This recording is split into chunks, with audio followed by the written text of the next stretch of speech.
are once again. This is your fearless commissioner, young Nick Dukes, coming at you after week one action in this 2024 season. It's been an incredible off time without football, having to mob through life and trudge through the 9-to-5s, the work weeks, the 40 hours a week. I can't believe we drove around all day and there's not a single job in this town. There is nothing, nada, zip. Yeah, unless you want to work 40 hours a week. But we're finally here. We have made it. Week one in the books. I'm here to give you your week-to-week recaps as much as I can keep up with them. These videos aren't easy. They take a lot of commitment, a lot of pride, a lot of demand, excellence, okay? That's where I live, top tier, upper echelon. I expect nothing less from the fine people of the Beverage, Bloodbath, and Mary. But here we are, ready to do it all over again, ready to throw caution to the wind, the late nights, the nail bites, the crazy fights, all to risk it for the biscuit, that W, that championship, that belt, that discount double check. Anybody remember that old moniker?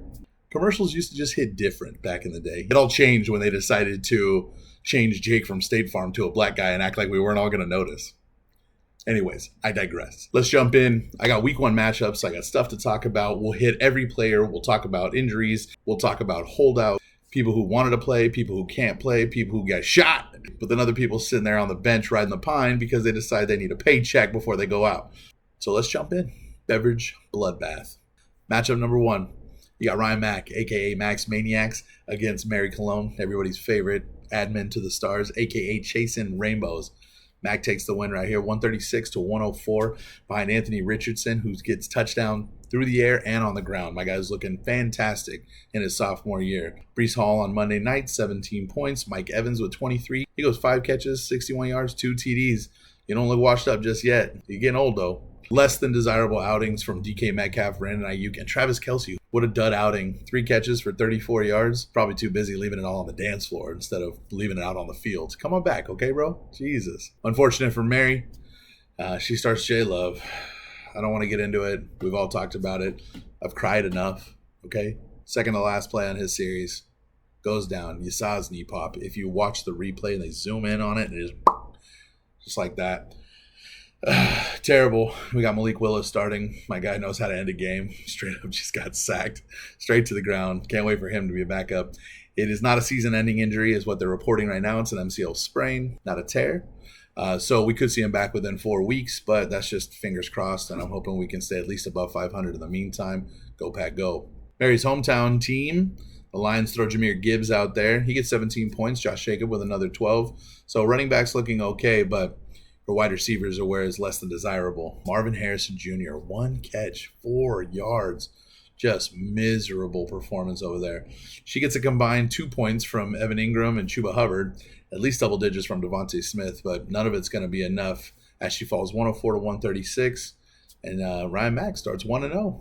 Matchup number 2, you got Tyler Warden, a.k.a. Coveside Crushers, a.k.a. new assistant manager, a.k.a. I'm wearing a polo and shorts on a block. He's playing, you guessed it, his roommate. You got Cole Castro, a.k.a. Coltrane. No. Did he play the trumpet?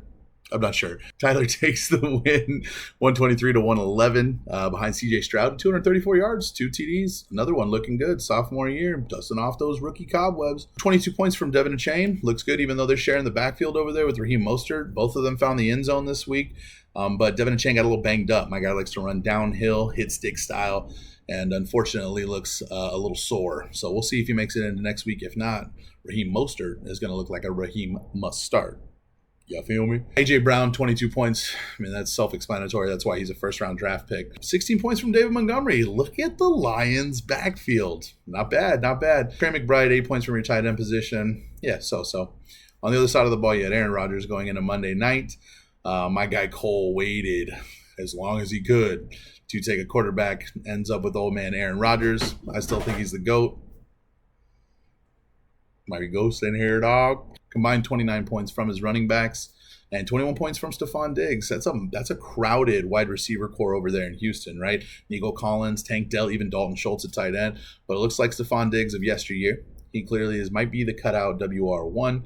21 points on 6 catches, 33 yards, 2 touchdowns. And Aaron Jones, the former Packer. Of course, I bought his jersey the year before he got traded, so money well spent. But 18 points with 94 yards and a touchdown. Mark Andrews, oof, it's a bummer, man, to see him just completely implode the way he does. He looks slow. He looks a little old, which he's probably like 24. But you know how the ages go in professional sports. Bummer. Cole drops this one, 111 to 123. Tyler starts 1-0. Matchup number 3, you got Graveyard Gritty. Mr. Krantz coming in, taking out Z Corkers. Zach Abeda, who just logged into his team yesterday, I believe. And he takes the loss, 109-114. Lamar Jackson, damn, dude, 130 yards on the ground. He goes 273 through the air with a touchdown. Isaiah Pacheco and Alvin Kamara, I mean, incredible running backs, workhorse running backs. That's great to see Alvin Kamara with fresh legs, years into his career. Unfortunately, he left T. Higgins in his starting lineup. He decides to sit out because he's a crybaby whiner. Single digits from the rest of your team, except for the Seahawks D with 11 points.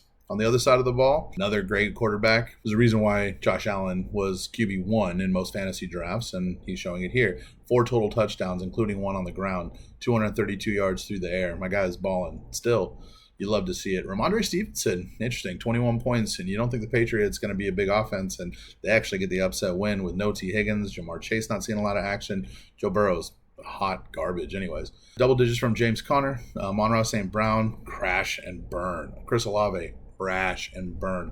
Michael Pittman Jr., I'm almost up, crash and burn. Doesn't help my guy Zach, so he ends up taking the loss, and Chris starts the season 1-0, 114, 109. Matchup number 4, you got Quinn Murphy, a.k.a. Musty Frog Hustlers.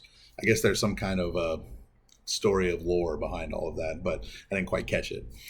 He gets an unfortunate matchup against a young lady who, well, you know, she doesn't speak Spanish, okay? That's all I got to start off with. Our senior manager, Gabby Sanchez, a.k.a. We Are Not Worthy. Great name change after week 1. Took a little while to get into it, but after that opening Thursday night game, she found it. She didn't find Worthy on her starting lineup, though.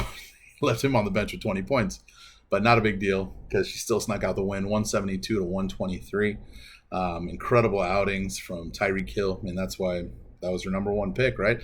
My guy got arrested on the way to the game and has still decided to show up and blow up. He had 7 catches for 130 yards and a touchdown, 26 fantasy points. But the highlight here, Cooper Kupp takes over the game. What a steal in the draft. After Puka Nacua is going at the end of the first, kind of the second round turn, my guy gets 14 catches for 110 yards and a touchdown. Puka Nacua, now out, may be placed on IR. He gets carted off the field. I mean, Cooper Kupp's stock just went through the roof.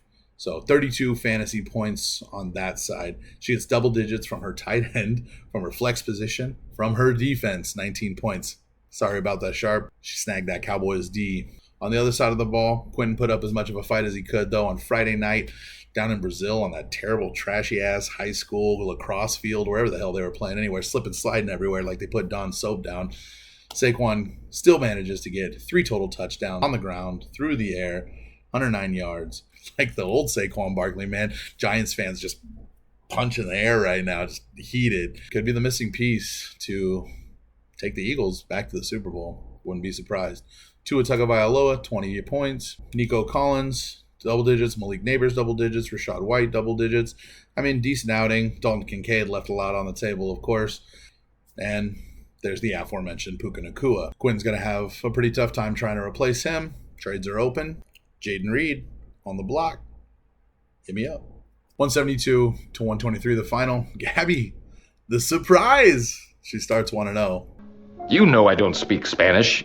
And the last matchup, the one you've all been waiting for, the one that I was waiting for going into Monday night. Let me paint a picture for you, okay?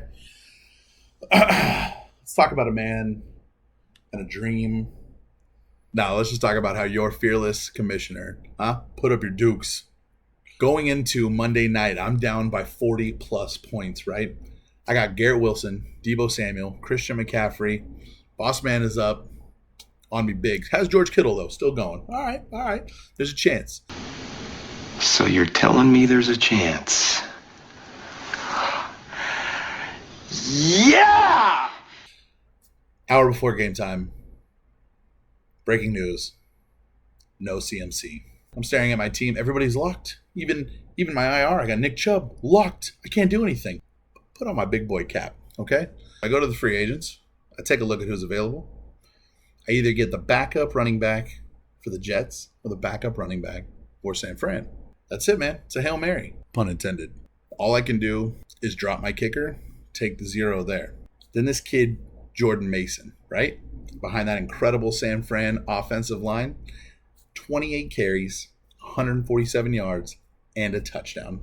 21 fantasy points. Double digits from Garrett Wilson, double digits from Deebo Samuel, and Greg Zuerlein, the kicker from the Jets that I dropped, 1 point out there on the waiver wire. I mean, genius. I win by 5, 140 to 135. Kittle drops 2 huge passes. He finishes with 8 points. Sharpshooters, a.k.a. Sharp Loves Cowboys, a.k.a. Sharp Loves Overpaid Football Players. Sorry, Big Boss Man. Kamish had to take it. And put up your dukes. 1-0 to start the season. That's a Monday Night Miracle if I've ever seen one. Absolutely incredible. And that's where we start. That's how we open things up. Welcome to fantasy. Welcome back to sleepless nights and riding the waiver wire. Most of us, we've been in this 24-hour business for a long time. We get it. We know what to expect, okay? We just learned how to take naps in between. Your league high score this week goes to none other than We're Not Worthy. 172 points from Gabby's debut fantasy football performance. Outstanding. Little golf clap there for you. And your league low score in Beverage Bloodbath is going to be Chasing Rainbows. Sorry, Mary. I know you got a little bit of building to do. Best of luck to you. Man, you are one pathetic loser. Looking forward to this the best I can. Who knows by the time my kid gets here if I'm going to have time to continue to do these and keep them up, but I'll do my best because this is what I love to do. Anyways, peace and love to all of you. Cheers. I'll see you back in the office. Kamish out.